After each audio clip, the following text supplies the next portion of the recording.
Hello, ladies and gentlemen. Uh, hello, ladies and gentlemen. So now, what we're gonna do is we're gonna try to solve this problem here, also by factoring, by square rooting, and that is x squared equals 81. Okay. So again, what is the opposite of square rooting? I mean, of squaring, square rooting. So we take the square root of both sides like this. Okay. And remember, whenever we affix the square root to the number, we put a plus minus. Okay, because that's going to remind us that both the positive square root and the negative square root, when we square them, give us the positive answer. So for example, in this case, we'll talk about that in a moment. But so we take the square root of both sides. And so on the left-hand side, we'd be left with x. And on the right-hand side, we'd be left with, if you know your multiplication table of 9, then you'll see right away, aha, well, David, won't that be plus or minus 9? Because 9 times 9 is 81, and you would be right. Okay, so in other words, we remember that what we're saying now is either or not either. Let me write this down carefully. So what we're saying here is that we have two solutions. We have the solution x equals to positive 9 or x equals to negative 9. Okay, these are our solutions. And remember that if we write them down separately like this, or if we write them in that shorthand, x equals plus minus 9, those both mean the same thing. Okay, this is just a commonly used shorthand. Okay, now if you knew your multiplication table by 9, then you know, and you got this answer, that's great. But I want to use this as another opportunity for us to think about, if we didn't know that, how we could do it. Well, if we look at this number, it ends in a 1 here, right? Like in other words, let me ask you this question. If I want to calculate the square root of 81, right? That's the real question. We see it ends in a 1. It doesn't end in a 2. It doesn't end in 0. It doesn't end in an even number. So the technique we had used before to determine if it was even and hence divisible by 2 fails. We know it's not even. It's not divisible by 2.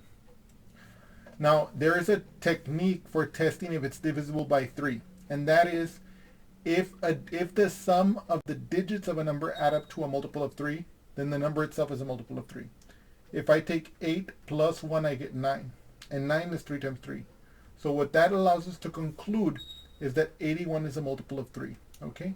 So I'm going to put 81 here, and remember, whenever we want to calculate the square root, we make a factor tree. And we just saw, based on the test I just mentioned, that since 8 plus 1 equals 9, and since 9 is divisible by 3, right, 9 is equal to 3 times 3, then therefore 81 is divisible by 3. So in other words, it'll be 3 times something. What is that something? Let's do a long division here. 3 goes into 81. How many times? 3 goes into 8. 3 times 1 is 3. 3 times 2 is 6. 3 times 3 is 9. That's too big. 3 times 2 is 6. So we put our 2 there. 2 times 3 is 6. We subtract 8 minus 6. That's 2. We bring down our 1 here. Does 3 go into 21? Yes. 7 times. And you can see 7 times 3 is exactly 21. That leaves us with 0 remainder. Nothing left to drop. So we know the division terminates. So it's 3 times 27. And if you know your multiplication table, then you know that 9 times 3 is 27, right? And in fact, if we didn't know that, look at 2 plus 7. 2 plus 7 is 9. 9 is again 3 times 3. So we know that 27 would again be divisible by 3. And so again, as we said, 27 is 3 times 9. So we just put that there. And 9 is 3 times 3. So we can see here that the square root of 81 would be identical to the square root of 3 times 3 times 3 times 3. Why 4 threes?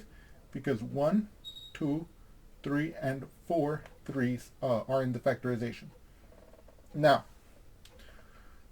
whenever we're square rooting, we know that for every pair inside the square root, we can pull 1 out. Here I have a pair of 3s, so in the next line I know I can pull out 1 3 out of the square root for those 2 3s on the inside of the square root. For this second pair of 3s, I can again pull out another 3 from the square root like this. and there's nothing else left in the square root except this pair of 3's and this pair of 3's, and those both pairs have been accounted for with these two individual 3's on the outside, and of course 3 times 3 is 9. And so we can see, in fact, that the square root of 81 is equal to 9. Okay? Okay. And so this verifies this technique. This verifies that this calculation we got originally and this answer to the quadratic is correct. Okay? Okay. By the way, I know I have mentioned this in my previous two examples, but let me make it explicit. What do we mean when we're solving these quadratics by square rooting? What do we mean by the solution is, let's say in this particular example, x equals 9 or x equals negative 9? What it means is that the equation is made true with these numbers. What does that mean? Well, if you take, let's say you take positive 9, okay? If you take x equals to 9, then 9 squared is actually 9 times 9, which is equal to 81. And so you can see that this equation is true with that value, x equals 9.